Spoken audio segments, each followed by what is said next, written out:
Warning, this is not an April Fool's joke. Harrison Ford and Calista Flockhart were seen on a subway in New York City having major PDA because they were on the way to a play that Calista Flockhart is in called Curse of the Starving Class. And people said that they were hot and heavy on the subway, standing up on the poles and kissing and making out. And people were so uncomfortable that most of the people got off. I love that for them. Yes, me too. It was. I was so excited to see this. It has all of the things that I love the most: Calista Flockhart, New York subway system.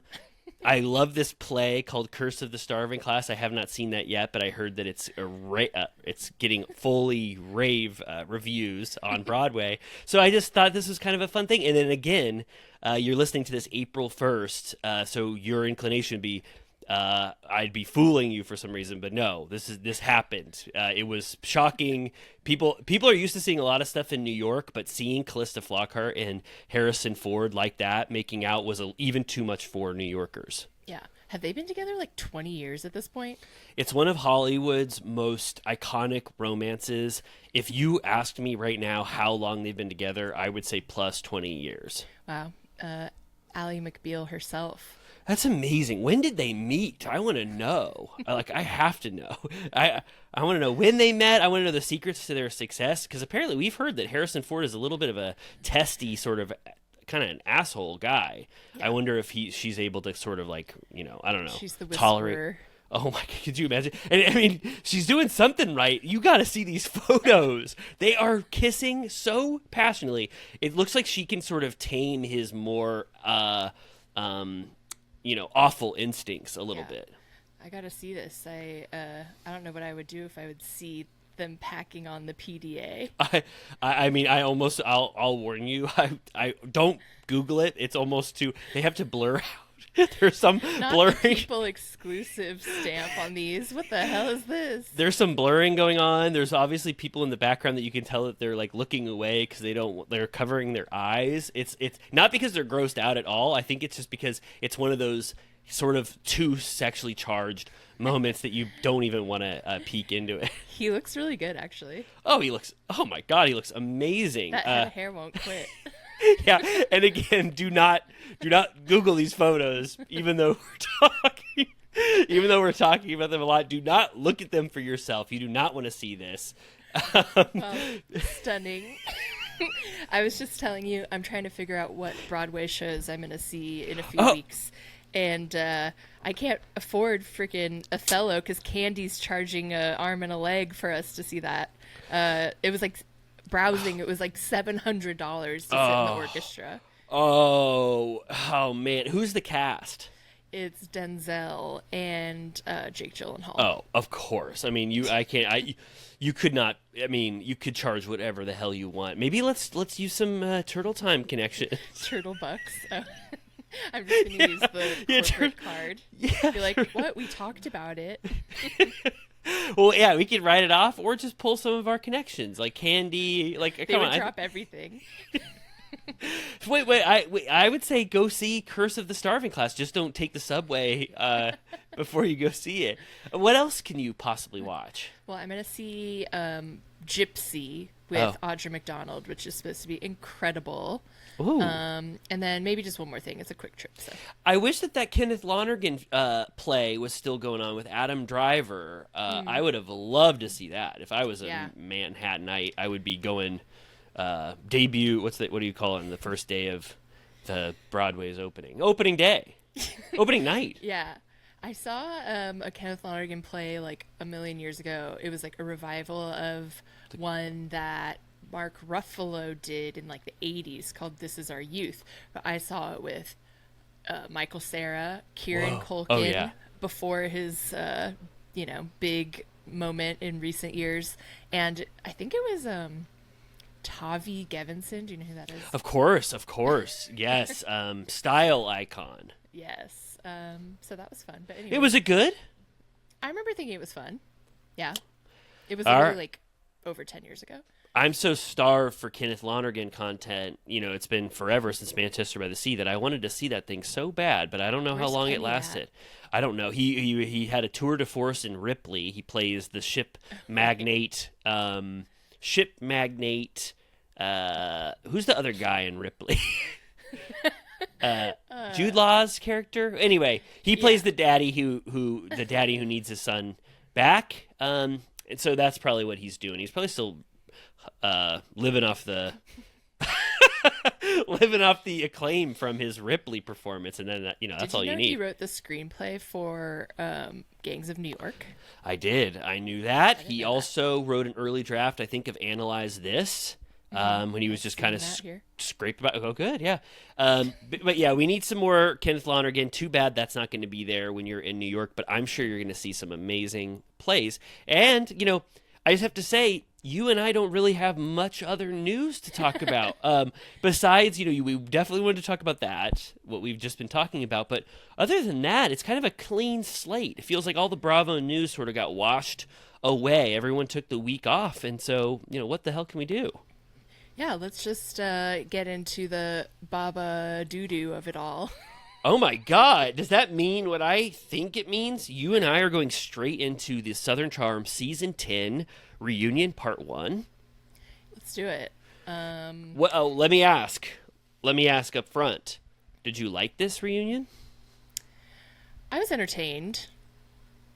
Oh, okay. Yeah, I think I wasn't to it. Well, I was. There were some moments, some good moments. Craig, we get his firsthand recounting of everything he's learned post-Page, and then there was Craig the JT is flopping like a fish already. He really is. The JT and Venita stuff, but still, even if this is only going to be 2 parts, I felt like they were sputtering a little bit on this one.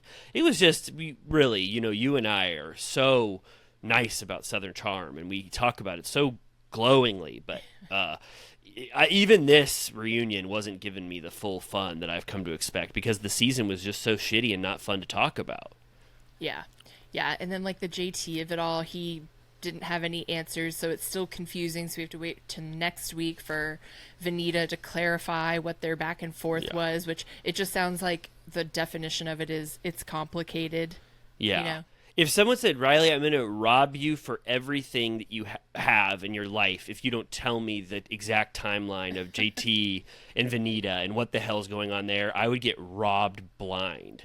Like, I have no clue. And they added even more details to this timeline. At one point, Madison or Leva goes, just tell the timeline. They get pissed. They go, what happened here? And then all it does is get even more convoluted by the time they try to make this make sense. And then now we get this new detail, not to step on it, but I'm getting pissed. They got this new detail where they dated for a month. Yeah. And then they were like, but we never had sex. We only kissed. We were just trying to see if we were going to make this thing work. It's like, what kind of relationship was that? You didn't make love once when you were boyfriend and girlfriend for a month? Right. Like, it just got more and more confusing. And so I'm like, it's one of those things. It's like, if you don't explain exactly what's going on, we can't care about it. Yeah. No, I do kind of land on the side of GT jerking her around, like the detail of him being sort of on again, off again with his girlfriend, and then her commenting on Venita's like pictures and stuff that she's like a piece of shit, and that he wouldn't like step in about that. I was like, that's like gross. Like, this is like a bad situation that it sounds like he was too afraid to be honorable, which is annoying because that's his whole thing. I know, he's so honorable normally. There's a part of me now that says that they are willfully leaving out details because they know that a part of this is there's some artificiality to this endeavor. And the big one for me, the fakest thing I've ever seen in a while on Bravo is the fact that JT, while he's trying to make it clear, but he's also trying not to break the fourth wall. He says, "You knew I had a girlfriend off camera." Mm-hmm. I mean, we'll get to that point, but I was just like, what the hell? And then Venita doesn't have a good response to that. She goes, "I knew you had a girlfriend and I still cooked you branzino." And it's like, that's not a no. It sounds like You're just trying to specifically not say that you knew, but I'm almost positive that she did because there's photos of them going out to dinner when he had a girlfriend. So Venita and JT are pulling a little bit of a scam, an Ocean's 11 heist, but like the shittiest version of that on the audience. And I don't know who's more to blame, potentially Venita, but it's all just getting so annoying. That's what I'll say. Okay. Yeah, they really need to. Did we talk about that Leva's out? No, oh my God, let's go back to the news segment. Well, it's relevant to this, but because there's a moment in the reunion when Leva goes, when they're talking about Madison and JT's drama, where Leva's like, I mean, I totally understand what she's saying. There's a reason that I don't go on these trips. And I was like, is it because is it because she's worried that she's going to cheat on her husband with one of the cast members of Southern Charm? Yeah, I was like, I think the reason you don't go on these trips is because you don't participate very much and you kind of just have a vanity spot on the couch. Yeah, so let's talk about that really quick, because you brought it up, and that was huge news. What the hell were we thinking? I think it absolutely makes sense. You and I think we both agree that Aleva doesn't bring a lot to Southern Charm. What she does bring is a sort of bridge between these two shows, and that's how like Sally and Molly start to make more sense when you see their context on Southern Hospitality.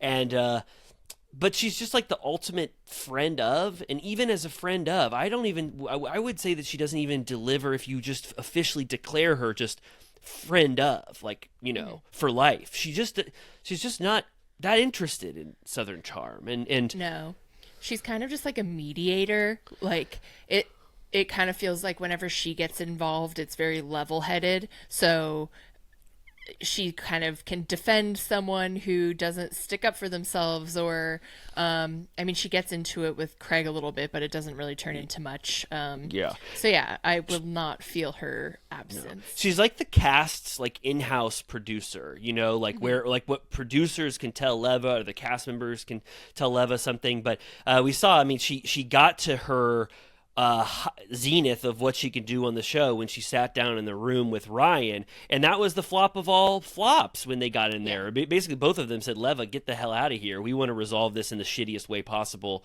ourselves. So I'm not gonna. I appreciate Leva definitely as a person. I think she's smart, funny, cool, legitimate friends with everyone, but her heart's not in this. I don't think she wants to, like you just said, get in the muck and go on trips like Madison. She doesn't want that level of involvement. So it just makes sense. Get the hell out of here if that's what's best for you as well. And the audience isn't that on board with Leva, I would say. Yeah. I'm sure she'll like make appearances here and there anyways because she's so around. No offense to Leva, but her moments on Southern Hospitality, I know you're still zipping through that thing, but there's no like iconic moments of Leva on Southern Hospitality either. I remember the one scene where she says, don't post photos of your bare ass on Instagram, you work for me or something. Yeah. But there's not a lot. She kind of her presence on that show dwindles around season 3. So yeah, I don't know what the future of what's she up to. But yeah, so the reunion, it basically almost immediately they do the thing where everyone's loading in and getting ready and stuff, and we get a soundbite of JT in the makeup chair saying that him and Vanita dated for a month. So we get that right off the top. We get everyone loading into the seats. Molly is going to be between Shep and Austin, and he goes, a rose between two thorns. That's amazing. He really is so poetic, like he says later. A rose between two thorns. Yeah. You like that? Vanita, I have to say, despite me thinking she doesn't bring the most to the show, she looks incredible. I loved her fit. I thought she looked very cute. And compared to JT, if you explain to someone that there was like this like huge drama about him rejecting her, if you saw them in this context, you'd be like, what the fuck? Yes. Not to build up that point, but early in the thing, Madison also goes, if JT tries to talk to me, I'm going to slap that toupee off his head. And I was like, does JT, is it confirmed that JT wears a toupee? I didn't know that. She put that out there. Yeah, totally. Yeah. And then we kind of already discussed this because it's in the teaser, but Madison shocks everyone by rubbing her belly. Do you think that truly no one knew? Yeah, I think Madison is an extremely private person. I think she brings a lot when she's on camera, but off camera, I think she is checked out. Doesn't talk to anybody. Doesn't give them any private scoop. So Madison is an A-tier level cast member, Bravo celebrity, I would say. Yeah. And so that's just news that she would keep to herself. She wanted that that wonderful reveal. And you could tell. I don't think there was any reaction where, like, even Craig's or anyone where I would close one eye and be like, I think they knew. Everyone seems rocked by it, legitimately. Yeah. Even Andy. And even if they had suspicions, I think maybe they were just surprised that she went about it that way. Someone says, Craig goes like, I just was at a thing with you, and we were supposed to be drinking a bunch of vodka sodas. What'd you do there? And she goes, I didn't have one.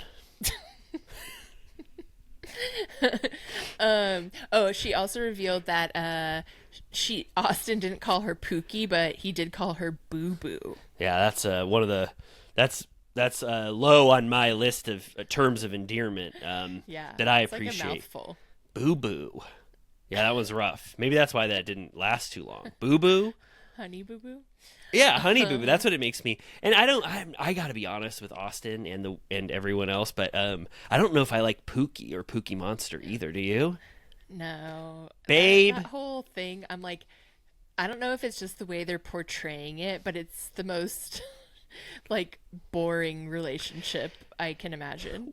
Did we already mention this? Why, like, you know, she got the red carpet rolled out for her to be on the show, and she even goes up and visits her, but like, is there any wondering of why she wasn't more involved, or is it just because they were like, yeah, we got scenes of you guys and I think that was enough. Great stuff, but we got enough. Yeah. Like, you don't need to go on the cast trip or anything. But they kind of had 1 foot in, 1 foot out about their relationship. I mean, they're very active. Like, they're almost bordering on saying I love you and talking about kids. So it's kind of weird, the lack of her presence on the show. Unless they want to keep it still like this is the single guise of Charleston and live up to the original premise. So the more you focus on Austin being taken, the more it pisses people off, because this is supposed to be the Southern gentleman show. Right. I guess. Yeah. I guess we'll see what happens with the next season. We have a lot of unanswered questions of what next season will be, but that's one of them. Let's get into the Craig breakup stuff, right? Because Andy says, he goes, these cards are burning in my hands about Craig's breakup. I have to talk about this. And the ghosts of the studio also want to know, and they knock over a vase when he starts talking about the breakup. It seriously was that. There was like a ghost that was holding the Charleston is vase. just haunted as fuck. Absolutely. There was a ghost that was holding the vase, and then the minute Craig started talking about what it was, that ghost got way too nervous and broke that thing. He said that there was no signs that, in his mind, of why Paige and him would have ever broken up. And he goes, I based this shit off of our private relationship. So he's like, fuck you all.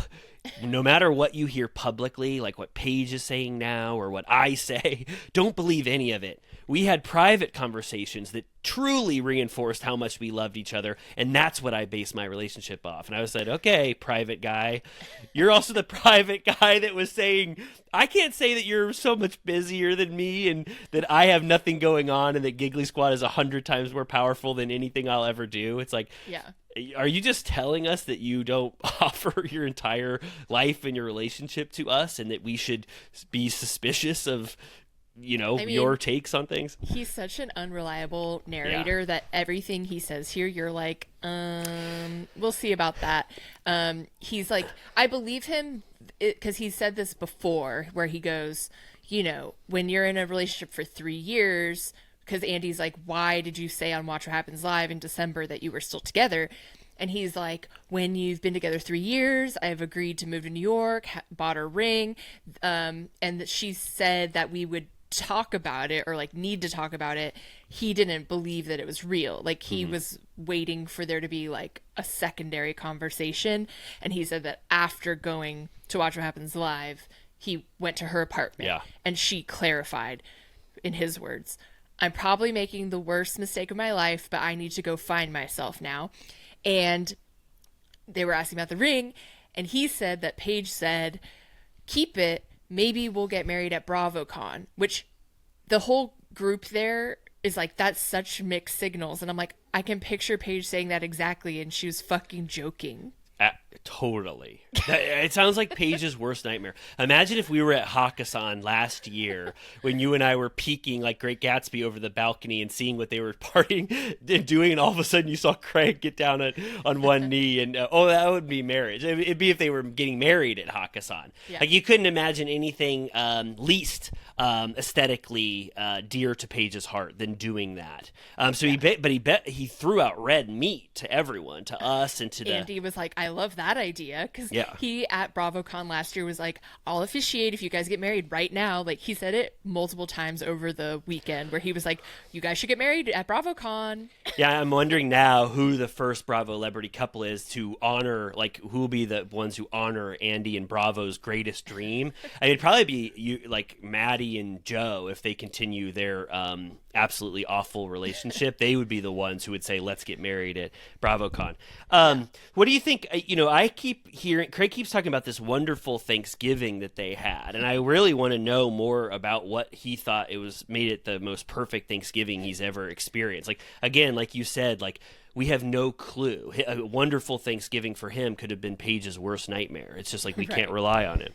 Yeah, I saw a teaser for this week's coming Summer House where it seems like I think everything we're going to get from here to there, that timeline is like that she doesn't like him anymore. I think so too. Absolutely. Yeah. Summer House seems to be, she's really planting the seeds with Sierra of what she's ultimately going to do here, for sure. Yeah. They talk about, he said that 2 days before New Year's Eve, she reached out to him and was like, I'm going to bring it up on the podcast. And he said he received all of his shit on his doorstep, I guess, from her apartment. And Andy is like, what about John Hamm talking about it on New Year's Eve with me and Anderson? And Craig was like, yeah, and Paige commented on the clip on Instagram saying like, oh my God, I've watched this like 1,000 times. And he's like, that's so weird. She's not the person that I was with. She's fighting with people in the comments. She's saying mean stuff based on what the internet is saying. So he's basically saying she's gotten dirty in the public arena about the breakup. He said he started bawling his eyes out when he saw John Hamm start to talk about that at New Year's. I think what happened is that Paige, well, like, okay, I agree with Craig that it's kind of sad for Paige to be like, this is iconic. Whatever she said, to like John Hamm from Mad Men, Don Draper is talking about my breakup, how iconic. I can understand how that would hurt Craig's feelings a lot, but I think that everything got ruined for Paige when the Joe D'Amelio stuff started coming out. The minute that she didn't get the full story that she wanted out, that was, from Giggly Squad, I think that when the Joe part came out and then there was no defense from Craig that she didn't cheat on him, I think that fully made Paige have to go on the tear that she's on now currently, which is clearing up messes that she thinks that Craig should have cleared up. And Craig's kind of like, no, I don't do anything now. You broke my heart. I'm not clearing up messes for you anymore. I'm still reeling from this, Yeah. So. Yeah. I saw the other day she was doing like a fit check on TikTok or something like that, and she was wearing a shirt that said New York is my boyfriend. Whoa. She's like, wow. Loaded t-shirts. What is that called when your t-shirts have messages that we have to decode?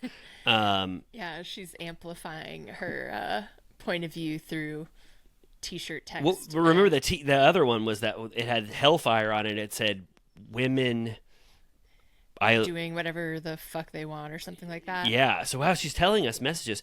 And then someone else said, Paige said, she like commented or put a story up saying like, you're just starting to see me get mean or something. And she deleted it too. So wow. I mean, she's really giving us a lot of clues to go off of. What should my like thing be that like every time you see me, I'm broadcasting it on my shirt where I'm like, like yours would be like, Jersey Mike's fucking sucks. Yeah. Oh, I'd love to wear a shirt like that. What the hell is going on with Mike in Jersey? ? Or everything alludes to my antagonistic feelings. Yeah. What's that called? What's the thing, a motivating force that drives you throughout all of life? It's your brand. I don't know. Yeah. Let's think of some. Yeah. What do I not like? Like, what pisses me off? I don't even know. Like, yeah, what pisses? Hey, you tell me what pisses you off. I was gonna say like, cats rule and dogs drool, but I like dogs too. Oh, but you are cat a cat head more than I the feel dog like head. cats need defending more because they have this weird stigma for some reason where people are assholes about cats. I also just, this is a tangent, but I think it was Alexia Umansky just adopted a cat, and she did a TikTok doing the experience, and her voice sounds exactly like Kyle. Like if you closed your eyes, I would have thought it was Kyle. Holy shit. But I was like, I love that adoption moment. Cats, just cats in general. You don't have to necessarily be down on dog. You could just say cats. I love cats. Cats rule. Cats are my, well, I don't want to say cats are my love language, but I'm trying to think of some, cool versions of that. You like cats? Do that. Yeah. Well, we'll think of what our I'm just huge. like, why is it like her thing to be like? I feel like every chance she gets, she's like, men should suffer. Like it's like such a like little brand thing for her that it gets a little tiresome to me. Yeah, I can see exactly where you're coming from. But then again, I'm a pick-me. Right? Yeah. Well, I don't know. I let's just find out what our unifying things are going to be that we can always kind of have catchphrases about. But I think spaghetti or bust. Ooh, spaghetti or bust. Just be total spaghetti heads. Yeah. Like carbo load. Carb guy. Where's carbs are my love language. I don't need dinner, just pass the bread. I love bread. Wow, it's kind of like I already did that, but she did. It's kind of like bacon. We've talked about this before. You remember, right? Spaghetti's the new bacon. In 2014, some of our little turtle cuties might not have even been alive to see it, or weren't on the internet. But there was a time where people discovered bacon in a big way. They go, "Can you Ron put Swanson?" Yeah, they go, "Can you put bacon on that?" And everybody's like, "Yeah, it's easy. Bacon on salad, BL cheese, bacon and eggs." I can't do my work till I've had my bacon. Yeah. So maybe I'll bring bacon back, or I don't know, but we'll definitely think of things that we'll always talk about for the rest of our lives. Oh, I love that. I shall drink no wine before it's time. Have you seen that one? I want to be a wine stop. Actually, I'm calling it. I want to be a wine stop. I want to start talking shit about Italian wines like Kathy did, where I'll be like, don't get me started on Italian wine. I only drink old world French wine. I'm a total... Can wine be mine? Okay. Well, we're about to only drink California wine any day now. Because of putting those tariffs on the international stuff. Maybe I'll lump that in. I'll say... are these tariffs going to prevent me from enjoying French wine? Or maybe there's some, maybe there's some more sort of snappy way to... Kill me. Kill me if these tariffs prevent me from having my wine time. Wonderful. Well, you and I will think about what our ethos is going forward and how we'll embody that brand forever. Craig also, he goes, hey, and he goes, come on. And he goes, say more stuff about it. And Craig goes, fine, fuck. He goes, I even asked her if there was someone new. Joe D'Amelio. I said, put me out of my fucking misery. Is it Joe D'Amelio? And she goes, no, not at all.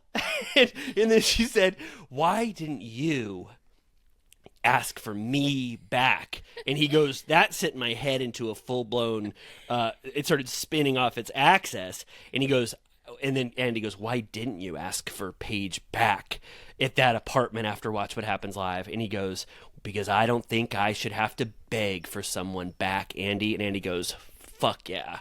Cut to the commercial. Yeah. He made Andy like beg for the answers. Yeah. He was like, I asked if she was someone new, and she said no, but then she said all kinds of crazy things, and everyone was like what? Crazy? And then she said, yeah, and then it was, why didn't you ask for me back? Or why didn't you try to fight for me back? Or you could tell Craig is done talking about it. On Watch What Happens Live with Shep and Austin, he said, shit, man, I can't talk about this for much longer. So I think Andy... He was dressed like Dr. Evil for some reason. Oh, was he? He was wearing like all gray with a turtleneck. It was very strange. He might, unfortunately, we talked about that. Paige might not have written enough of a handbook style guide to get him through the next few years, and that might have been a remnant of some lesson that she taught him that now she'd be like, oh my God, don't dress like Dr. Evil. Gray suits after 8 p.m. are not appropriate. You know what I mean? Yeah. I will say both the reunion and that Watch What Happens with the three of them, Andy just like loves these guys so much that he felt really loose in this reunion, which is kind of fun to watch because he's just like, there were certain things he said. I watched the Uncensored on Peacock, and not to step on it, but at one point later about the thing we talked about that Vanita and JT didn't have sex, he goes, with all due, why didn't you guys fuck? And I was like, oh my God. Like, I don't know why I was shocked, but I was like, he doesn't usually talk like that. I was shocked too. I couldn't believe he said it like that. Yeah, for sure. Okay, I got to talk about my next huge grudge, what I'm pissed off about. Can I just rant for a second? This Madison and JT FaceTime shit. Yeah. We are not getting the full story. We're not getting the true story. Madison, I love you to death. You were one of the nicest people to me and Amy at BravoCon. By far. Top 3. Craig, Kyle, and Amanda. Madison. Best. But this deserves to be talked about. Bret FaceTime JT. And he goes, where were you? In the not the Bahamas, Jamaica. Yeah. Were you in her room? How long did you stay? Why didn't she call me that night? And it is so appropriate on this show. I don't think JT should have maybe said it right to Shep and Craig. He probably should have said it to Madison. But that is so within the realm of reason of what you talk about on these shows. It happened. It's true. I don't know what it says about Bret. It says that he had a little bit of a jealous streak in him or some questioning about it. And Madison gets away, I would say, almost scot-free from scrutiny. JT gets more of the brunt. Austin goes, you piece of shit. He goes, did you just imply that Madison would ever want to be with you? And it's like, no. He's just saying a real thing that happened. And people hate JT, so no one will agree with me here. But I just want a full objectivity. This is too powerful and a huge deal for Madison to get away with this thing of Bret possibly being jealous about this JT. It doesn't really make sense. So she agrees that they called. She says it was her and Bret that... she said that her and JT were pretty good friends, so they would chat on the phone fairly regularly, so that part wasn't weird to her. And that Bret started asking about Jamaica, and she said that she was drunk when he asked her about that, and she goes, let's just FaceTime JT, like, all together, like, that'll be fun. And JT was like, there were a lot of serious questions, and she's like, we were laughing, like, it was, like, just for fun. Imagine him laughing during it. So anyway, but he's like, where were you? He's like, so you were in the bathroom? Like, why there's nothing funny about any of those questions. You know what I mean? It's so weird. And like, I don't really understand what would be in it for him to color it as weird when it wasn't. Also, the level to which she was pissed off about it is suspicious. I think the reason she got away with it is because she made a good point saying, if my husband was a jealous person, why would I film scenes with my ex all the time? I go on these trips, I can do whatever I want. Like, would someone who's like super jealous or worried about what I'm up to let me do all of that? Which is true, but I'm like, at the same time, I'm like, well, maybe the things that you do bother him and he like has an issue with it, but you still do it anyway. That's a wonderful point, Amy. And I don't necessarily, though, think that because Bret is seemingly okay, with her going on cast trips with Austin, that negates the fact that he might have been a little bit of a drunken, jealous stinker with JT all of a sudden. But, my main point is just like, why is this not on the table? It's probably more interesting and dramatic than 90% of the stuff that happened. But I know that Madison is trying to protect Bret because he's not fully on this show. But Yeah, so I don't know, but it just the way that they all handled it, the way that they make JT still look like a monster, even though he was a recipient of this, and most other cast members would make a full course meal out of this for an entire season, and they're all like, "Shut up, JT! Shut up! You know it didn't happen." That's what sticks in my craw. Yeah, and I think that since JT almost quit the show or whatever, I think Andy doesn't like him now and is being extra hard on him. But Leva tries to insert herself saying, because they start to talk about that JT is like, I wasn't even implying anything weird, but Craig relayed it sounding like I was starting shit and saying that it was this whole thing when I just kind of brought it up saying it was weird. He wasn't as salacious as Craig made it seem. And then JT and Leva get into it, and Craig is like, "You've said more today than you have the whole season." And he has like very little patience for her. And he's on the edge of his seat too. She says, "Hey," she goes, "Unclench your hands."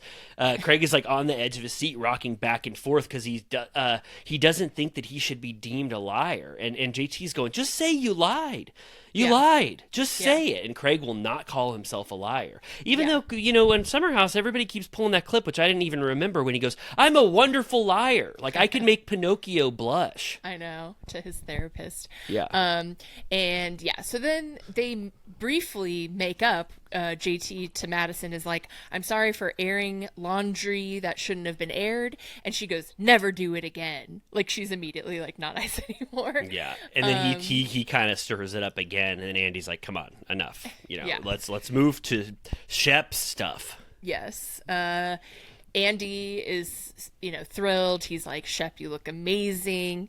Austin says that Shep has been great to be around the past 6 months. Craig is like, he's doing a lot better, but he's still at risk. He needs to take this shit seriously. Because Shep is still being pretty ambiguous about what his journey looks like. He doesn't say specifically, like, he's not sober, but he's trying to be better about his relationship to alcohol. He said he's trying to do things he loves, like travel. It's a little vague. Like, I guess in general, he's just trying to be more mindful of that when he gets blackout and does crazy shit, that it's embarrassing and not good for him. So I guess at the very least, that's good. Yeah, maybe he has his own internal limit of 8 beers, 3 cocktails, 4 shots, but just don't get to the not even being able to stand up on his legs at BravoCon or in that Bahamas casino. I did like when he was talking about his traveling. I did like when he was like, "I was in a cave in the Grenadines when I found out about Craig's relationship," and everybody goes, "That is not relevant at all. Yeah, why Austin's does that matter?" Like, "Why are you even telling us that?" And he's like, "I don't know." He just thought it was cool. He says that Sienna was intoxicating. They do him dirty with a flashback clip of him saying that when he's in his mid-40s, he won't be trying to hook up with girls in their 20s, which is not true. I watched Southern Charm season 1 again, just kind of for fun, and there's this one clip where Cameron goes, "Shep," she goes, "you're going to be married by next year and have a kid on the way." And it's like, there's been no worse prediction in the world in Bravo history than Cameron saying that. Oh my God, I got a clip on TikTok of when Thomas comes over to Shep's apartment first thing in the morning after that big bender night. Amazing. And he's like, "The pregnancy test came up in an error." And Shep is like, "Holy shit, that all happened today?" And he's been awake for 5 minutes. It's amazing that Thomas Ravenel popped in on Shep 5 minutes after he woke up and hit him with one of the biggest bombshells of his life on camera. It's a truly authentic reaction from Shep. That clip made me salivate to watch season 1 again. I was like, "This is the good shit." I mean, he is completely compromised in every way, but it is fully the Thomas Ravenel show for at least the first 3 or 4 seasons, if I remember correctly. Season 1 is entirely fueled by Thomas Ravenel in every way. He was their gold mine. I just saw another clip. God, I'm online too much, but Harry Dubin is like in the background of an early season for some reason. I saw that too. Yeah, that was amazing. I'm so glad that Harry Dubin made his way over to South Carolina. Okay, Andy goes, Shep, we got to talk about that horrible, shitty, lame text you sent Sienna. And he goes, it was swingers level bad. And now I have seen movies before, and I think I've seen swingers once. I don't know what the hell that means. I'm trying to remember. It's been a while since I've seen it, but isn't there like a whole thing about like what voicemail he leaves or something? Jon Favreau? Yeah, to Heather Graham. Oh, because like, he's I think there's, pining. like a whole thing. Favreau's pining for someone? Yeah. And Shep goes, I love that movie. So Aw. we should take him to the Dresden when he's in town. Oh, because that's in it? Yes. Oh, I would love to do that. Let's put that on our docket for when Shep comes to LA. Let's get Shep back off track. Totally. Let's go to the Dresden and let's think of other stuff he might love here. And he's like, I could have been a decent romance novelist. You know, like, I don't think he knows it's bad, but I think a little bit he loves it still. And Molly is like, it's a powerful thing to be that vulnerable. And he agrees. Totally. I'll also say that generally Molly seems pretty bored throughout this, and I'm not really sure why they put her so far up the couch. Like, I feel like she could have been, like, at the end. Yeah. Speaking of bored, I think Rodrigo is asleep during this entire thing. He doesn't say one little peep for part one. Maybe Molly's bored because there's just nothing that intersects with her yet either, and she's having a hard time presenting like she's entertained by everything in a way. Or, you know, she's probably nervous too, but I don't know if people who are nervous seem like they're bored, but she's probably really nervous, you know, her first reunion. Yeah. He brings up for some reason that Sienna, because they were talking about what he thought about the implication that he wasn't rich enough for her, and he says that Sienna went to a Forbes conference and she had some like app or something, some idea, and she found funding through some guy who was a Denver Bronco. And he was like, he came to the conference with a big black, and he paused, and everyone's like, and he goes, Amex, and everyone's like, oh. Wow. I think I closed my eyes for a second. I don't remember that part. Andy was like, I was gonna say, what did you mean? And he's like, oh, and anyways, that guy, I know someone on the Denver Broncos, and he got relegated to the practice squad. And everyone's like, good for you. Yay, Shep. Great, Shep. He also said that Sienna's pissed at him and that she texted him that he's been releasing too many intimate details and this isn't what she signed up for. And I'm like, what do you mean? Like, we barely know anything about their relationship at all. Yeah, I don't think I heard one intimate detail. Freckled lips, that dog, his dog, little Craig, slept in the bed with them, but I didn't really hear one other thing. And then they also they end and they say, you guys, I think you both made love, Molly and Shep, at the end of the reunion, did you not? And they both kind of wink and smile at each other, and you could tell that they possibly made love. And then Shep said, I think it happened even more than once. So 2 times. Put it on the calendar. They made love twice, but he's been in and out of the Grenadines for about the last 6 months, and so he hasn't been able to make love to Molly since. But I got the sense that meant this is not a priority in either of their lives, and they're not probably together now, despite them making love twice. You'd be still trying to like keep that thing going, despite Shep's vacation schedule, you know? Yeah, I felt kind of bad for her. Everyone kept being like, someone great is sitting right next to you. Why not Molly? Why not Molly or whatever? And it's like, if he wanted to be with her, he could. Like, why do you think that you need to remind him forcefully every chance you get? Like, that's embarrassing. If I were her, I'd be like, that makes me feel bad. And I think she is embarrassed by this. She does talk about that, you know, about feeling like the middle schooler at prom that said, like, dance with that guy, you know, make him like you or whatever. I think that she doesn't like at all how this is being handled because she can tell that if Shep was truly in love with her, he'd be making completely different moves. I mean, the difference between how he treated Sienna versus Molly is a wide gap there. Okay, yes. Now to the thing that the most convoluted, confusing, possibly fake, horrible to watch content in the world is the JT and Venita shit. Andy, I couldn't believe this. I thought that the 4-letter word FAKE should not be uttered anywhere near anything Bravo. I think it's the one word you cannot say while they're filming on any Bravo show. But he had to nip that conspiracy theory in the bud. He said, what do you say to the fans like Amy and Riley and Turtle Time that are starting to spread rumors that this might be a little bit, some of these elements are fabricated? She goes, I tell them to fuck off. And I was like, oh my God, Venita, she said that to us basically. We should have written in questions. We should have. Does he actually read audience questions? They're always so perfectly articulate and do you think that they come from fans?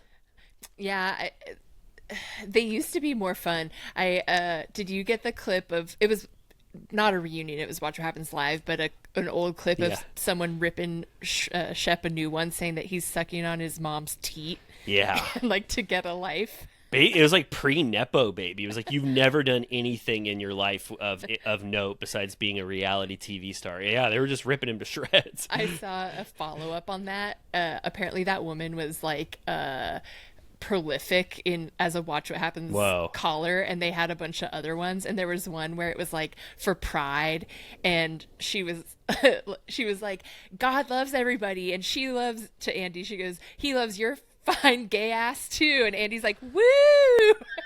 Wow, that's fun. Wow, so she doesn't just hate everybody, she has fun too. Yeah, but I'm like, I love thinking about a woman that's just like at home, like a few wines in, like, I got time to dial up, watch what happens. Totally. I mean, that's gonna be us someday. We figured out how to call. Yeah, I have the number. It's not as fun anymore. It's so, like, as we've discussed, like, they're like, it feels like, vetted. It used to be like, everything about Watch What Happens used to be such a Wild West. Yeah, and now it's so buttoned up. So it's just like not the same. But I would say, Craig, what was one good thing that happened at Thanksgiving that made it so special that you thought that you and Paige were going to last forever? What were the side dishes? Yeah, what'd you eat there? Okay, fuck off, she says to us. And then JT says, it was real. This thing is as real as any love that's ever been written about all throughout time. We loved each other. He said, Venita's lovely in every way. And she's like, Andy's like, it sounds like you knew a different version of Jared than everyone else. And he's like, you knew his yummy side. And she was like, that's right. She goes, yes, he is definitely so yummy, but she barely wants to say it now. And then he goes, did you guys bang it out or what? And JT goes, no, we didn't bang it out. We made out a few times while we were dating for a month. And then that's when Andy, iconically, one of his new catchphrases, what did he say? Why weren't you all fucking? Yeah, with all due, as he always says. And she's like, we were taking it one day at a time. Like, we wanted to figure out what we were doing. And Madison was like, well, that's how you know it's a flop. And Andy's like, that is how you know. Yeah, I would say, I mean, I'm not even the biggest, like, you have to make love immediately in a relationship. But if you date for a month, I mean, even I would say, like, I mean, what is going on there? Like, you were just kissing? Yeah. She's like, when they were at their Branzino lunch or whatever, she's like, I can't wipe the smile off my face. I'm just so happy to be here with you. And she's like, you're yummy, yummy, yummy. And then you have him for a month and you're like, eh. You have him fully to yourself. And Venita even went up in his room, cameras off, and if I recall correctly, you sat on his lap straight forward, trying to initiate sex. So that's why I'm like, what is going on? That's why people are confused. And JT is sort of lumped in this. People are like, what the hell are you doing in the show? Also, JT gets shit rightfully because he purposefully did not include his relationship on camera too. If JT in every scene would have been like, I have a girlfriend, don't talk to me like that, I have a girlfriend, then Venita couldn't have had carte blanche to have her storyline be, I'm attracted to JT, because she would look like a homewrecker. So JT in a way is responsible for this not being clearly laid out. Right. Yeah. Andy's like, why did you keep your girlfriend a secret? JT fully stutters through his explanation. Like, I can't even tell you what he said because it was so insane. Well, here's why. Because he does not want to break the fourth wall. He got to the limits of what he thinks he can say at the reunion. And I think for first-time cast members, there's so much stuff like referencing Watch What Happens Live, talking about confessionals. There's so much stuff that you're learning how to navigate it and not break the fourth wall. So I felt like he did not want to just say flat out that Venita knew that he had a girlfriend, but that's what he ultimately ends up saying. So he was kind of figuring out the right wording, and then he finally just decides to say it point blank. Venita knew I was in a relationship, which I think is true. And this is when Venita does not protest too much enough for me. She goes, I made you Branzino, but yet I knew that you had a girlfriend. It's like, yes, quite possibly. I think you did. Again, that stupid ass Branzino coffee table lunch wasn't romantic in my view. I thought it so was. I thought you could have heated the fish Branzino from the affection and love that was coming through there, palpable heat that was coming off. It was like so casual to me that I'm like, yeah, if you guys are good friends, like he basically fessed up saying it's tricky because we were really good friends, but obviously it did border on inappropriate or was inappropriate or whatever. But I'm like, it wasn't like a candlelit like under the cover of night. It was like daytime hours, and they were like in the living room. Like I was like, and it was on camera. Like I was like, no. I don't care. I don't care either. So let's say, for posterity and for Turtle Time, the legacy of Turtle Time, Venita started this season knowing that JT was in a relationship. She met this person. They had dinners together. JT didn't talk about who this girlfriend was on camera. Venita started to see sparks. Maybe best case scenario, she didn't know that they were fully committed, girlfriend and boyfriend, but she still wanted to let that love blossom. JT's not claiming a girlfriend on the show. Then it gets a little too far. And then finally, by the time the Branzino dinner happens, he has to clarify, hey, enough of this flirting energy that is quite possibly we're amping up to make it seem like we're having a romantic storyline for the show, which is good for both of us. So let's nip it in the bud. And then the Bahamas trip happened before, so Branzino happened after. Then they do nip it in the bud. They have this cute, flirty chemistry. He breaks up with his girlfriend. They date for a month, but then he decides this thing is cooling off. We don't have chemistry. I'm going back to my girlfriend. That's it, right? That's the full story? Yeah. The only thing that Venita is pushing back on is that she knew that he was in a relationship, and maybe it's just possible that she didn't know the extent to which this was a true girlfriend-boyfriend exclusive. Yeah. I mean, it sounds like he was being wishy-washy, like he leading wasn't her being on public. He wasn't saying it on camera. He was sort of leading her on. When his girlfriend was getting mad at Venita for coming around, it's like, well, that's his fault because he hangs out with her or like dated her. So like, I hate when it's like pit the women against each other. It's like, it's his fucking fault. True. He should have been much more clear. Andy, at one point, Andy goes, you did a fuckboy exorcism on Austin. Did that demon go out of Austin's body last season and enter your body and turn you into a fuckboy? And JT goes, you have to fuck to be a fuckboy. That was like revealing. I was like, that's something he seemingly would claim he would never say. I know. Yeah. Oh, you're right. Yeah. And if you notice, his voice kind of changed. He's Pazuzu. He goes, you gotta fuck to be a fuckboy. Your mother sucks cocks in hell. Damn, maybe that demon did come in, JT. But anyway, then Venita goes, guess what? I've got receipts that prove that I didn't ghost you for a week. It's like, we don't need to hear anymore. No. I don't need another new timestamp in this thing. She goes, well, wait. Everybody wait. I'm going up through this fake exit. I'm going up to the fake facade. I'm going to go through a door. And he goes, don't go through there. You're going to break some construction stuff. And she goes, watch me.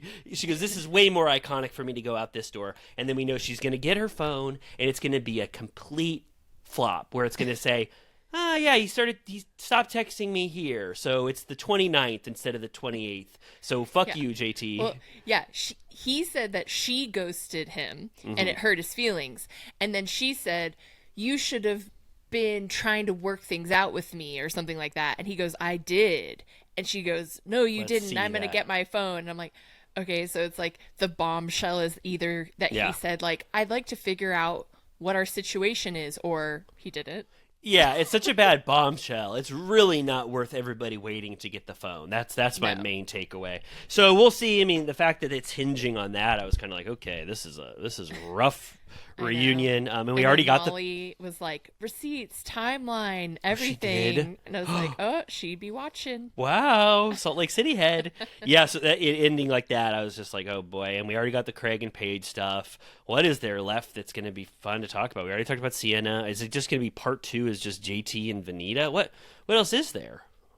Are we confirmed that it's just 2 parts? Could you imagine if it was three? What I mean, Yeah, like, I can't even why? imagine. Oh, I know we're getting the Sally and Taylor stuff, which I'm not at all interested in that at all. In that coming up again. So I don't know. This was not the best, but we'll if it's. I don't think it's 3 parts. That No. would be some editing magic if they were able to string this thing for 3. Yeah, I'm ready to lay this shit to rest because I feel like we've talked about every part of it already. Enough. Yeah, I think so too. All right, well, so you and I have a lot of work to do in terms of Real Housewives of Atlanta. You and I was negligent last week. I said, please, I need a break. I can't talk about Atlanta. You obliged me, but now we've got a lot to catch up on because you and I, a storm is brewing on Atlanta. One of the biggest Bravo scandals in the Atlanta universe, I'd say, is coming up. So let's talk about that first, I guess, just for context. Last night, I'm sorry, 2 nights ago, it's April Fool's Day, I'm wrong, 2 days ago, Atlanta premiered. One of the new cast members said something not really off mic, but sort of in a kind of a rage-filled tirade. Yeah. Referenced that she, I hope I can say this word on YouTube and stuff, but she said that she has pistols. She's so pissed off at Kenya. Kenya kind of embarrassed her, I'd say. And she references how she's not about this Hollywood fake shit. Catch me off camera. I have pistols. And then that is something that Kenya heard, production heard. Yeah. Everyone heard this reference, and the next episode we've heard, the one thing we heard is that Kenya is going to get revenge upon Brit by releasing a sexually explicit photo blown up on a big poster board from we don't know where yet, where this photo was obtained, and then Kenya subsequently was fired because it was deemed revenge porn. Almost, it's kind of obviously it is that in a way, classified as that. Brit declared it as that. So we've got a huge scandal, but before we get to that, let's just talk about overall our thoughts about those 2 episodes that we watched. How do you feel about Atlanta so far? I'm entertained. I'm still getting used to it being a little different and obviously still getting to know all of these people and like keeping track of what their deal is. Mm-hmm. I will say by the end of the most recent episode and then looking forward to next week where that revenge porn thing happens at Kenya Moore's hair salon or whatever it's called, I was a little bit like, it felt pretty juicy, but it's such a touchy topic that it's like weird to talk about because it's like threat of violence with retaliation of revenge porn, which is not good. I wish that Kenya retaliated in a way that could have been celebrated because I think she deserved some sort of retaliation because she was just trying really hard to stake a claim and as like a new housewife and come after one of the scariest adversaries. Like I would not fuck with Kenya if I were you. Oh my God, no. And she proved it, I mean, in a way, even though she got suspended for it. No, totally. I think so too. I mean, this is as horrible as it is. This is definitely enticing to. I have to see the fallout of this, and the fact that they're obviously reveling in this because they're promoting the shit out of it. They're showing the blurred images of it. They're going to break the fourth wall, so they obviously are teasing the shit out of this. It's just unfortunate for I think you and I to navigate how to talk about something that is inherently entertaining in the worst way. And I wanted to ask you, is there an era where this would have been an acceptable retaliation in Housewives history because it's never been done before.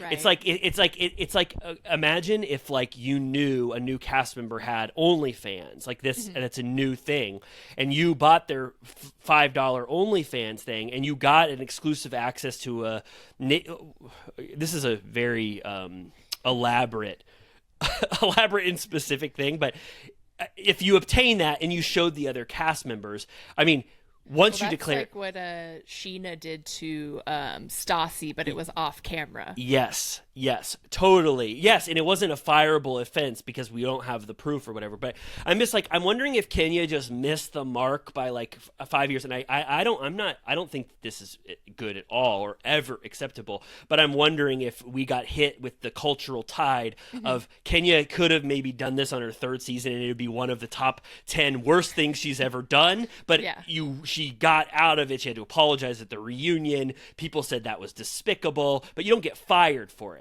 But now you're fired. I mean, suspended. And Kenya is going scorched earth on Bravo. She goes, I'm going to tell the truth story. She goes, in what world, and this is true, in what world can a cast member, the most longest standing cast member on Atlanta, get threatened with gun violence by someone claiming that they have pistols and not be fired immediately? And it's true. When I think about that, I'm like, yeah, that is not acceptable at all. Yeah. The intention of what Brit was saying was that I can solve this off camera with violence. It really was that. There's no other way to take it. Yeah. I know. I've been seeing some polls online and Whoa. stuff, and it is, on one hand, I agree, like that's kind of insane. It looked like that situation could have gone sideways if Kenya engaged, but she kind of just like ignored it and left, even though she heard it all, but she didn't get fired up because she was like, what is she like even fucking talking about? Like, I'm leaving. That whole event was weird, by the way. So very weird. Strange. But on the other hand, if Kenya actually thought that she was unsafe, would she double down and retaliate to someone that she thought was a threat? No. Physically. Yeah, not at all. But like on paper, you do have the best thing to point to. And like for some reason, I'm in a Kenya stan algorithm, and everyone is like, fire Brit immediately, justice for Kenya. And they haven't even seen the episode yet where Kenya is going to do this. Like, why don't you wait for your congratulatory post on Kenya before you and see what she actually did to Brit? Yeah. So, yeah, I mean, I want to say overall, I'm a little, I think that everyone came in a little too hot. The new cast members, like all of the Shamia and Angela, and then Portia and Kelly, and then the only one that's still going is Brit and Kenya. But all of those kind of fizzled out, and they started way too quickly over absolutely nothing. And I just wish that everybody would have waited and let stuff happen more naturally over the 3 or 4 episodes, because we got just a lot of boring feuds over nothing that immediately got nipped in the bud with olive branches. It was too hot of a start for a bunch of new cast members that are just getting to know each other. But they obviously are playing up, they want the peach, a big bite of the peach. So they know that this is what they're supposed to do. But it came off as just like 4 inauthentic conflicts right at the start, which I was bored by. And then now we're finally, if they would have just waited, we get one of the wildest things that's ever happened in Atlanta. Yeah. What's Portia's new tagline? It's like, I snatched back my peach and now I'm bringing the juice. I love it so much. We went on Megan and I, we were just, all we had to do was watch Bravo. So we watched Portia having a baby, that's special. And then we started Portia Family Matters. And it was so amazing. I mean, really? It's so fun. Portia having a baby is amazing. I got to relive the magic years of Dennis and Portia, and it provided more context for this too. Now, I had no idea how essential Dennis was to all of Portia's spinoffs. He was active up until like 2022, so no wonder he wants a big bite of the peach again when Portia is back. He's entrenched in Bravo. He's like he's been on it for like 4 years. Yeah. So he's like, where's my spinoff? Totally. I did find entertainment at the even though it was totally stupid, but at that Balmain charity party or whatever, when they start just Shamia and Angela just start insulting each other's looks for some reason. But I liked the quotable of where she was like, I was Flavor Flav for Halloween, but I didn't know she'd be LaToya for today. Hee hee. I liked that too. Anytime you get a iconic hee hee, Michael Jackson's famous hee hee, you gotta love it. We love a hee hee. We love a hee hee. Yeah, that was a fun. I'm still on the fence about Kelly. I think for me, if I was, we don't need to rank them, but I really found the most merit in Brit. I was really bummed out that she decided to go this route. I mean, she had one of the biggest flops I've ever seen when she got confronted in this final thing. Kelly, I like okay. I think Angela is the one that strikes me as the most inauthentic. And then Shamia, I know her a little bit more, but still I kind of am understanding why Shamia was withheld the peach for a few years. I don't know. I like her a lot, but I don't know if she's ever going to be the center peach holder in my opinion. So really I only had Brit and Kelly that were kind of giving me fuel for the new cast members. And then Brit did one of the, I mean, I've never seen a worse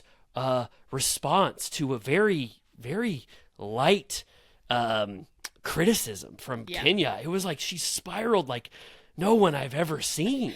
I know. Kenya was like, a peasant doesn't come for the queen, and she literally had a mental breakdown and was like, I have a gun. It's like, fuck you, bitch. I have a gun. Fuck you, bitch. Don't ever talk to me like that. It was like she was so upset. She got embarrassed, and it was like something. I'm like, have you watched the show? Seriously. Kenya will kill you. That was Kenya at a 1 out of 10. Kenya didn't even look at you. She got more mad that Kenya ignored her, and that lit a fire in her brain, and you could see it. She could not stop talking because she was embarrassed on camera and she didn't know how to properly handle conflict. It's the first time that a conflict peach was thrown at her. The juice sprayed all over a little bit. Not even sorry to keep talking about juice and peaches, but a little bit of juice sprayed. Not even a full peach. It got in her eye. Got in her eye. Maybe I wouldn't even say eye. Got on her cheek, and she had to. You said it. She had to resort to talking about I might kill. No, let's not say allegedly. About whips too. Yeah, allegedly. Let's say she said she had to let us weapons. She had to let us know that she has access to a pistol. She said it like 3 times. What she was going to do with it, we do not know. But yeah, so I guess we have to reserve you and I's full take until we see the aftermath of Kenya, because we don't know where we're going to land. We could watch the Kenya shit and be like, that was absolutely the most despicable thing I've ever seen in my life. I'm sure it's going to be dirty as hell, but I can't wait to see, because I get a flashback when I even just hear the brand name Kenya Moore hair care. I think of that marching band, the Kenya Moore hair care, and I'm like, she's an icon of dirty shade. It's just the facts. She absolutely is. I had a hard time acclimating to the Kenya era when I was first watching Atlanta, because I was like, this is a villain like I've never seen before. She's so good at it. She's so villainous. And then after the years, like, you just come to love Kenya because you see oh God, I'm like defending her now at the worst time. I really, before I knew of what she did now, I warmed up to her so much where now I feel like she is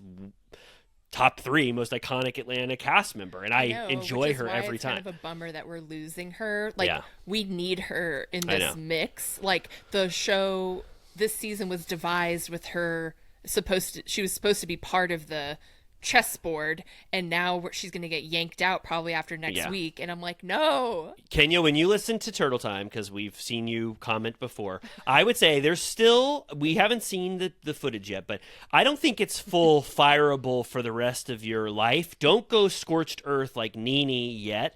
I think that there's possibly some not conferences, but like some Q score meetings that could happen. You've got a loyal fan base online. Maybe people will think that the Brit pistol thing warranted. In no way will they ever think that. But I'm just saying, don't go scorched earth on Bravo yet, because we've seen what happens there. You could never be asked back for anything, and I don't think it's just full fire yet. I haven't heard that like Kenya's never allowed to come back. They may want to see how the dust settles on this, before they make that decision. That was just for the Kenya heads out there. Sure. Yeah, I can't wait to see what it looks like. I just want to see for myself. Even I'm ready for it to be horrible, but also, did you scream when oh my gosh, what's his name? Ralph was on camera and had a confessional. Someone pointed out online he got a confessional before Kenya. I know. Because they had it retroactively added at all of Kenya's confessionals. That's what I wanted to bring up. That's second biggest thing for me is I absolutely love Drew and Ralph. I don't know what happened to me in the off season or something, but every time Drew is in the studio singing a song, I'm like an angel is singing to me. I want to cry. I love her music. I love the studio. And then getting a peek back at Ralph, I don't even remember awful things that Ralph did. I'm just like, I love seeing Ralph. And when they gave me a tour of his basement, I was rolling around like a pig and shit on my couch. I loved everything about it. He's got a movie room, a huge kitchen, that shelf with all of that liquor. I loved it. And I actually thought that him and Drew had an amazing civil scene between each other out on the lawn. Psycho. Is he? I don't remember. Yes. Oh, what? Okay, what's his top two? Remember, her lawyer is like, your divorce details are about to be leaked, and like all the stuff about where he stalked you and like, did all this scary shit is about to be made public. Oh, okay. Hey, in my defense, I didn't hear any of that. I didn't watch that episode. I don't remember Ralph's horrible moments. But okay, so why is Drew? So is Drew just Drew's just kind of being fun on camera with him because it's probably the best option. They're trying to co-parent. Did you? Yeah, I was like, I couldn't believe that he had a confessional and he's like fully dressed to the nines. Well, one of my favorite. I have to just say, okay, I don't excuse Ralph's stalking. I did not know that. I did not remember all the stuff in the court filings. I just thought that this was best case scenario for Drew and Ralph, who they seemed like they were at each other's throats last season. Then I was like, oh, you guys had a civil conversation. You got kind of being cute together. But one of my favorite moments in Atlanta history is when Drew sings that beautiful song to Ralph. And I think that stands in my mind as like the most iconic moment in the world. So all of my feelings towards them runs off from that moment. So I don't excuse Ralph's behavior or Kenya's. Right. Yeah, she said that they're better co-parents apart than when they were together. Yeah. They are joking about whether or not he's a narcissist. She can't quite put her finger on the definition of a narcissist, and then they're like joking about whether or not he is one. I was like, that's like Yeah. He goes, well, if you think that I'm a narcissist, well, I apologize to you. And then she goes, thank you. That means a lot. And he goes, haha, narcissists can't apologize. So you just determined that I'm not one. I was like, damn, Ralph, you got her. got her ass. On camera.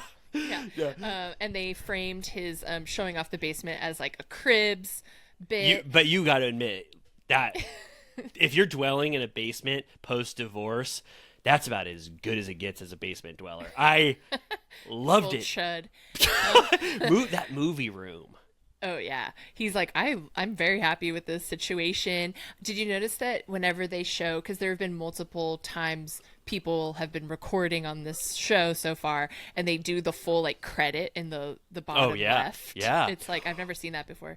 Me neither. Oh, we have to talk about the Shamia moment. Third favorite moment. What the hell was going on here? Okay, so at Angela's, so Angela and her friends got access to a bank vault. They opened the vault, they cleared out all of the gold coins, and they let him have a private salmon and egg roll dinner in the vault. So it's beautiful. It's the best vault you've ever seen in your life. It's one of those classic vaults too, where it has the huge wheel that you turn.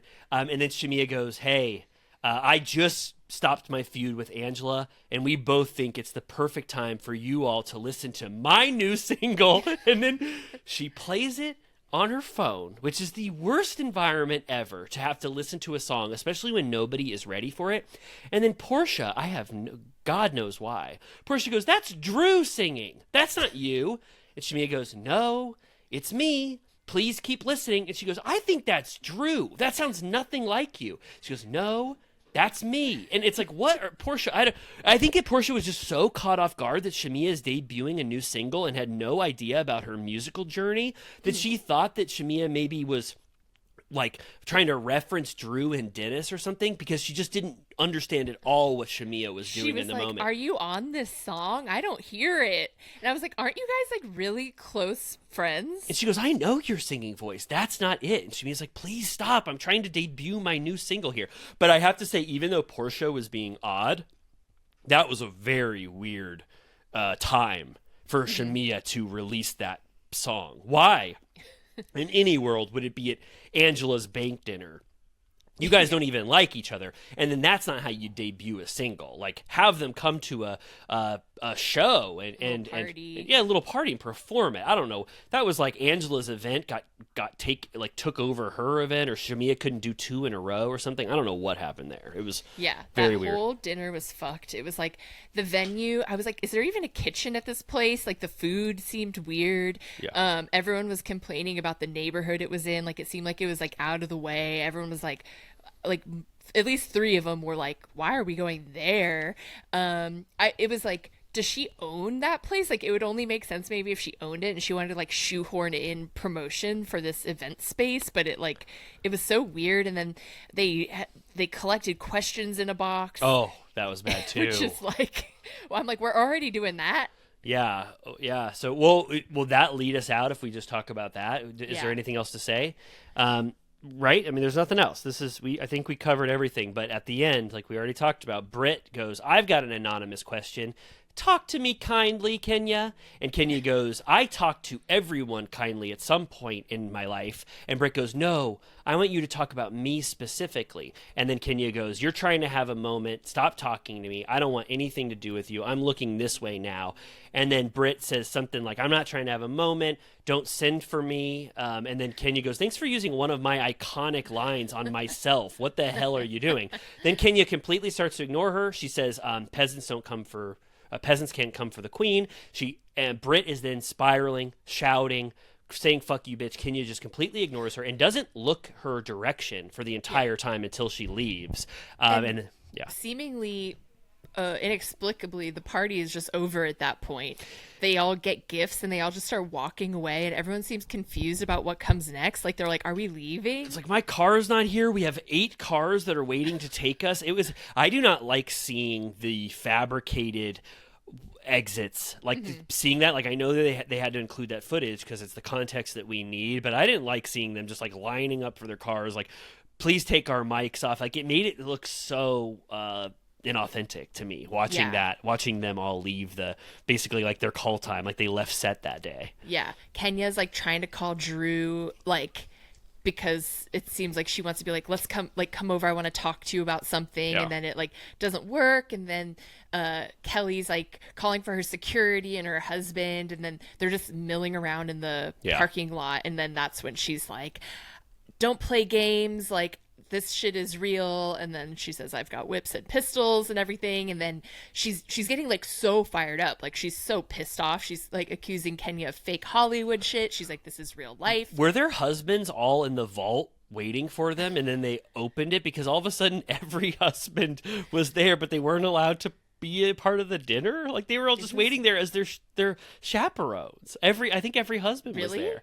I think so, yeah. I mean, Britt's husband was there. I think that they said that Charles Oakley was there. At least some husbands were there. I didn't really weird. I mean, the whole thing just had a lot of artifice to it. But that's when Kenya rides with Portia, and then she acknowledges that she heard that Brit said that she had a gun. She goes, I hope she does something to me so that she gets fired. That was way too much. And she also goes, there's Charles Oakley, or I don't want to mess with Charles Oakley. I'm going to leave Angela alone. I was like, whoa, what the hell's going on with Charles Oakley? I know. She tried to bring up at one point when they were at their renovation property that he had some huge drama at Madison Square Garden. Like, she acted like it was something that was legendary that we should all know about. And I was like, it doesn't sound that interesting. Right. Yeah, I don't know what was going on there. So it's, it was a shocking way to end, like you said. I love that, they actually got it wasn't really a hot mic moment, but they got some mic stuff, that they're going to include on camera. We'll see how it plays out next week. Kenya, like the hot mic in the car, she's like, I hope she does try and do something to me so that she gets fired, is basically what she says. She's like, Yeah. let her You do let her? something to me so that she has to go. Yeah, because she hates her. But like I'm like this feud shouldn't have risen to what it is now. Like Brit, Brit is too angry at Kenya for what Kenya said. It really wasn't that bad. Like we already mentioned. And so this feud just kind of like came out of nowhere. It was because she said something about Brit's ring for 1 second. You remember? Right. So anyway, and I don't think every husband was there. I was wrong. I think that Brit was getting picked up probably, and then her husband like came out of the car or something. So I don't think the husbands were waiting in the bank vault for them to be done. So that was it. I mean, obviously we're going to be watching next week. We'll see how that unfolds. And I think we did Atlanta due diligence, right? We talked about the high level moments. I think so. I'm intrigued. Looking forward to next week.